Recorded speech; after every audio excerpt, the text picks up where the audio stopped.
Break के बाद आप सभी दर्शकों का एक बार फिर से अन्नदाता कार्यक्रम में स्वागत है और बढ़ते हैं अगली प्रस्तुति की ओर।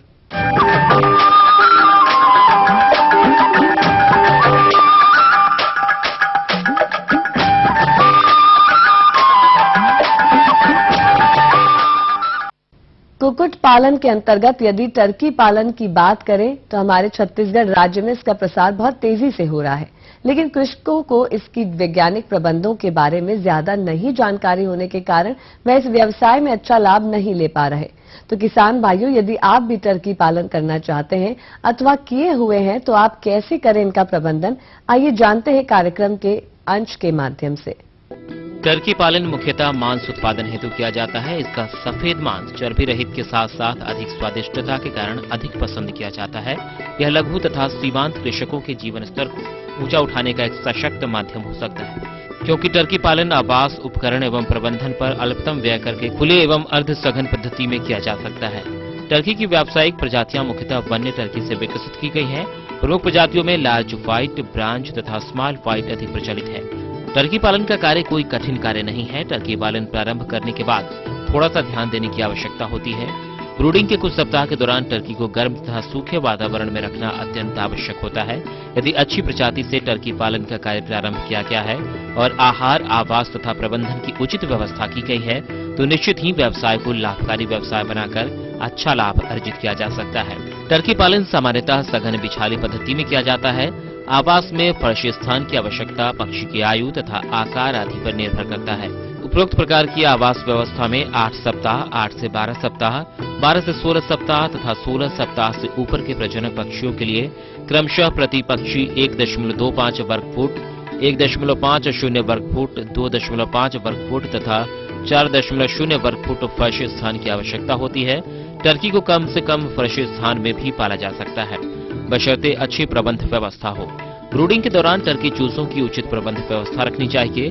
व्यवहार के अनुसार टर्की चूजों को मुर्गियों के चूजों की तुलना में ब्रूडर गृह में 2 गुना स्थान उपलब्ध कराना चाहिए। टर्की के चूजे मुर्गियों के चूजों की तुलना में घबराने वाले होते हैं, इसलिए ब्रूडिंग के दौरान अच्छी प्रबंध व्यवस्था की आवश्यकता होती है। टर्की को हमेशा संतुलित आहार पर पालना चाहिए। यद्यपि टर्की आहार मुर्गी आहार के समान ही होता है, लेकिन टर्की आहार में प्रोटीन, खनिज तथा विटामिन की अधिक मात्रा होती है जो टर्की की वृद्धि में सहायक होते हैं। इसलिए टर्की राशन मुर्गी राशन की अपेक्षा महंगा होता है। आहार ग्रहण करने के मामले में टर्की के चूजे मुर्गी के चूजों की तुलना में अधिक परेशान करते हैं। हैच निकालने के बाद चूजों को दाना पानी देना अच्छा होता है। प्रारंभ में चूजों को आहार एक फिलर प्लेटस, पेपर प्लेटस की छोटी ट्रे आदि में देना चाहिए। दाने पानी के बर्तन में कभी कभी रंगीन वस्तुएं रख देनी चाहिए। ये रंगीन वस्तुएं चूजों को अपनी ओर आकर्षित करती हैं, जिससे उन्हें दाना पानी ग्रहण करने में मदद मिलती है। लगभग 7 से 10 के बाद प्रारंभिक आहार के बर्तनों को बदलकर उनके स्थान पर चूजों के लिए आहार के साधारण बर्तन उपयोग में लाने चाहिए। 7 दिन से 3 सप्ताह की आयु के चूजों के लिए आहार के छोटे बर्तन का प्रयोग करना चाहिए, जिनमें प्रति पक्षी के लिए फीडर का स्थान 2 रेखीय इंच स्थान होना चाहिए। प्रारंभ में चूजों को शीशे या प्लास्टिक फाउंटेन से पानी उपलब्ध कराना चाहिए। टर्की को आहार निम्नानुसार देने की कोशिश करनी चाहिए।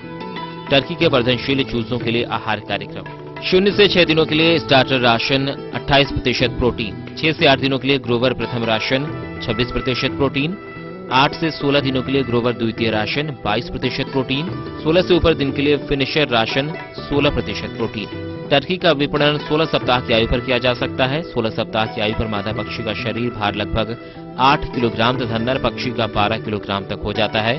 साधारणतः छोटे टर्की समूहों के साथ रोगों से होने वाली क्षति की संभावना बहुत ही कम होती है, लेकिन फिर भी कभी कभी कुछ क्षति हो भी सकती है। टर्की मुर्गियों की अपेक्षा कुछ रोगों में अधिक प्रतिरोधी है।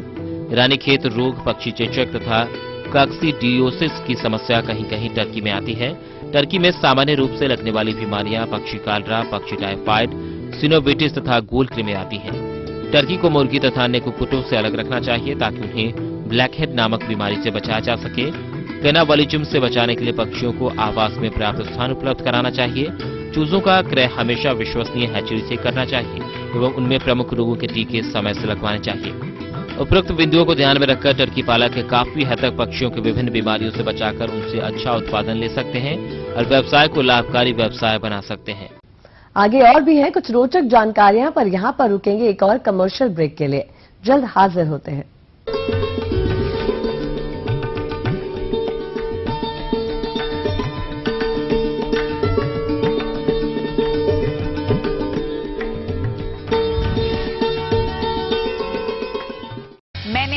खबर लेकर आऊंगी। बीबीसी ग्लोबल इंडिया, महसूस करें खबरों की धड़कन।